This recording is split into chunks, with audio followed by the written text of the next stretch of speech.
viral video shows the tour guide in Macau talking to a group of mainland Chinese tourists on a tour bus, explaining some of Macau's landmarks. Let me show you one of the greatest places in Macau. There are only 2 major hospitals here, and this is one of them. Now, just look at the entrance. Compared to the entrance of hospitals in mainland China, what's the difference? A female tourist responds, "There's no one here." The guide praises her, saying, "You have sharp eyes. There are hardly any people. Back home in mainland China, hospitals at this time of day are packed, like a market during festival season. Crowds everywhere, no parking spaces. But here in Macau, it's quiet. Why? Our hospitals have one goal, to treat and save lives. Meanwhile, most hospitals in mainland China have another goal, to profit at the cost of lives."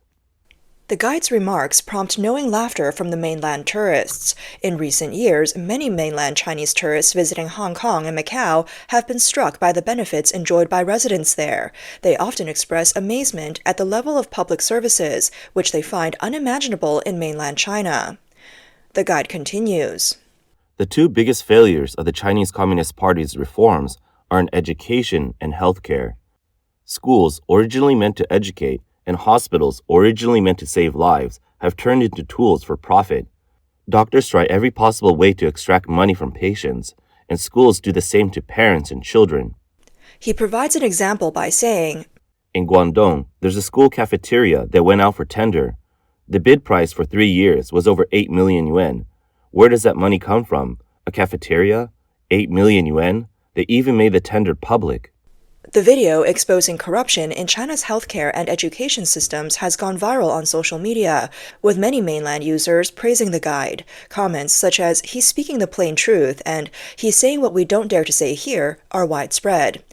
Veteran journalist Shi Shan previously pointed out, in the past it cost just a couple of hundred yuan for a woman to give birth in Hong Kong.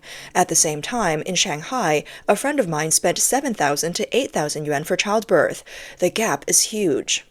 The Chinese government claims that universal healthcare isn't feasible in China due to its level of economic development. They argue that the country is not as advanced as Europe or other developed nations. However, China's current per capita GDP is over $10,000. By comparison, in 1974, Hong Kong's per capita GDP was only around 1,000 to 2,000 yuan, yet Hong Kong had already established universal healthcare. So why can't China do the same now? Editor-in-chief of the Epoch Times, Guo Jun, has noted that the core issue with China's healthcare system lies in the government's low spending.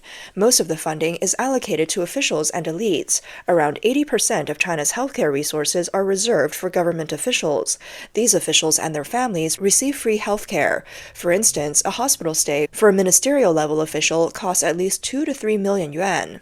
Guo adds, "You'll often see names with notes like ministerial-level benefits or vice-ministerial-level benefits, sometimes even national-level benefits. People might wonder what this means. It indicates the level of privileges they receive, including healthcare. The system of privileges is the root cause of corruption in China's healthcare system. The Chinese government's already minimal funding for public healthcare is disproportionately allocated, with 80% directed towards government officials and the elite. This means that the limited healthcare resources available in China primarily serve the privileged, leaving little for the general population. As a result, hospitals must rely on their own means to generate revenue in order to cope with the overwhelming demand for medical services. For regular citizens, hospitals in China are no longer places to treat and save lives. However, instead, they have become frightening places where financial exploitation can cost lives. However, when catering to Chinese Communist Party officials and the elite, hospitals still operate as genuine healthcare institutions. Let's look at some examples. On October 31, 2024, the notorious case of Dr. Liu Xiangfeng was publicly tried in the Intermediate People's Court of Changsha City. Dr. Liu, who had been accused of illegally removing healthy organs from patients and being involved in organ trafficking, was sentenced to 17 years in prison and fined 420,000 yuan. Liu was a deputy chief physician at Xiangya Second Hospital of Central South University. His accomplice, Luo Yuandeng, was sentenced to 7 years of intentional harm and bribery. Liu's crimes included exaggerating or fabricating patients' conditions to perform unnecessary surgeries. He did so on 6 patients, resulting in 5 with severe injuries and disabilities, and 1 with minor injuries. Liu also received over 3.58 million yuan in kickbacks from pharmaceutical salespeople, misappropriated surgical supplies worth nearly 2 million yuan. These supplies were confiscated during the investigation. Authorities claim they gave Liu a lighter sentence due to his confession, cooperation, and return of illegal earnings. However, the court's statement omitted some of the most shocking allegations against him, such as removing healthy pancreases, spleens, and intestines from patients. Lawyer Ping argues that the authorities downplayed the severity of the case to protect powerful interests behind Liu. By giving Liu a comparatively light sentence of 17 years, Wu believes the CCP is shielding a broader network of criminal activities. He notes, a life sentence or death penalty would have been more appropriate. By not doing so, the CCP is essentially helping him escape full accountability and protecting those behind him. Liu might even be released after serving a few years. In another related case, a netizen from Sichuan province reported the suspicious death of their son, Liu Shuaiyu, an intern at the kidney transplant department of Shanghai Second Hospital. On May 8, 2024, Luo was found dead under unexplained circumstances in the hospital dormitory. Upon receiving data from his computer, Luo's parents discovered extensive evidence implicating Liu Xiangfeng and other hospital staff in illegal organ trafficking. The recovered evidence included recordings and materials indicating that Luo had been assigned to collect DNA samples from 12 young individuals. Specific age-based criteria were outlined for these samples, which had to be obtained using venous blood and kept free from water contamination. The person assigning Luo the task, who identified themselves as a liaison, claimed the project was led by the hospital's director and a professor surnamed Xie. Luo's father believes his son was murdered for refusing to comply with their criminal demands. According to the hospital's website, Luo's mentor, Xie Xubiao, holds a doctorate in medicine and is a chief physician, professor, and doctoral supervisor. He is currently the director of the kidney transplant department and deputy director of the organ transplant center at Shanghai Second Hospital. According to platform guidelines, we cannot provide detailed descriptions of the issues surrounding Shanghai Second Hospital of Central South University. However, those interested can visit the World Organization to investigate the persecution of Falun Gong website for more information about this alarming institution. In China, Shanghai Second Hospital's crimes are not unusual. Many well-known hospitals operate similarly, functioning as the main execution units of systematic and organized criminal activities within the CCP's framework. Increasing numbers of missing teenagers in recent years directly linked to these hospitals. This is why the Macau tour guide bluntly stated that hospitals in mainland China are places that profit at the cost of lives. Chinese hospitals and doctors often engage in another widespread and shameless practice to exploit patients, summed up in one phrase: overtreating minor illnesses, endlessly treating major illnesses. A video clip depicts a hospital meeting where the director chastises department leads. Are all department heads present? Let's keep today's routine meeting brief. Our revenue targets still haven't been met. You all know the cost of our equipment, right? I don't need to spell it out. Let me make this clear. If you can't deliver results, then you're out. We'll bring in people who can meet the targets. I want to especially criticize the respiratory department. With so many coughing patients recently, why are there so few CT scans and lab tests ordered from your department? A doctor replies, Director, most of the patients lately are children aged 3 to 6. You know CT scans involve radiation. For children in this age group, unless there's a specific need, it's best to avoid CT scans to prevent— Stop. You have a saint's heart, huh? Then go to a temple. What are you doing here? We need revenue. Revenue, got it? Do you think ordinary people know anything about radiation? Just make the condition sound more serious. Order a CT scan and write it up. It's simple. Now, let's praise our dermatology department. Yesterday, a patient came in, and our dermatology team performed blood tests, urine tests, allergy tests, CT scans, ultrasounds, and MRIs, only to diagnose the patient with acne. That's the kind of work we need. This deserves recognition and should serve as an example for everyone. Understood? We need revenue. I'll say it 3 times. Revenue. Got it? Meeting adjourned.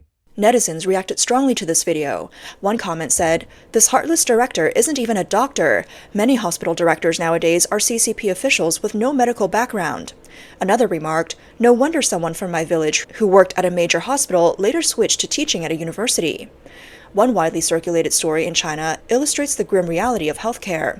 A farmer diagnosed with cancer listened to the doctor's prognosis, stood up, and left. When asked why he wouldn't seek treatment, he replied calmly, "If I treat it, my family will be ruined, and I'll still die. If I don't, only I will die, and my family will survive." Then he walked away. The Macau tour guide also highlighted corruption in China's education system, exemplified by a shocking auction. The video shows the auction of a school's canteen in Beiliu, Guangxi, one of China's economically underdeveloped regions. The bidding starts at an annual rent of 1.1 million yuan, and someone immediately raises it to 3 million. Bidder number 13 then offers 3.2 million. Netizens were stunned, exclaiming, "How can they possibly make 15,000 yuan a day to cover that rent?" What exactly does a school cafeteria sell to earn millions in revenue each year? Are the items sold harmful to children's health? In reality, the financial exploitation of students in Chinese schools is minor compared to the greater harm they cause: brainwashing.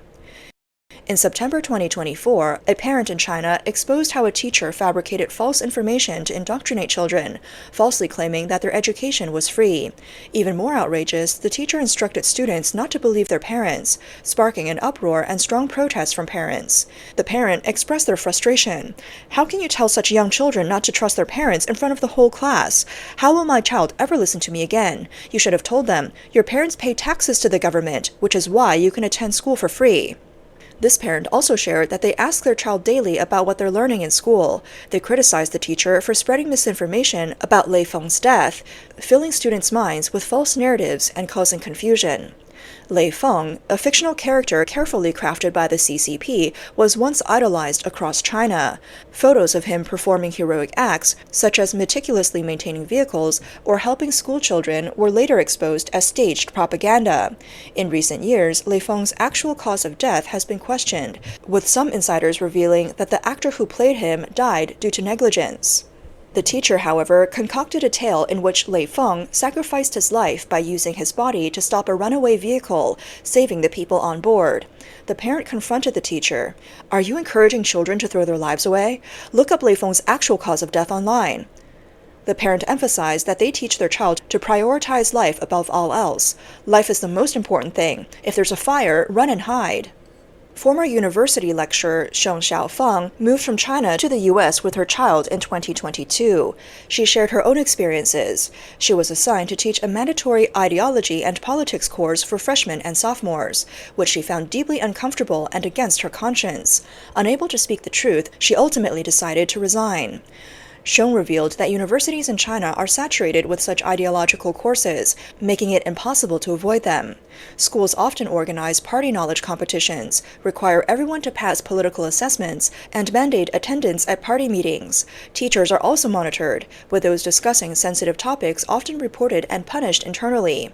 Even on Teachers' Day, September 10th, a holiday established by the CCP, a university professor thanked students for flowers they received in a group chat, but cautiously added, "It doesn't matter if there's a Teachers' Day or not. What matters is that teachers don't get reported."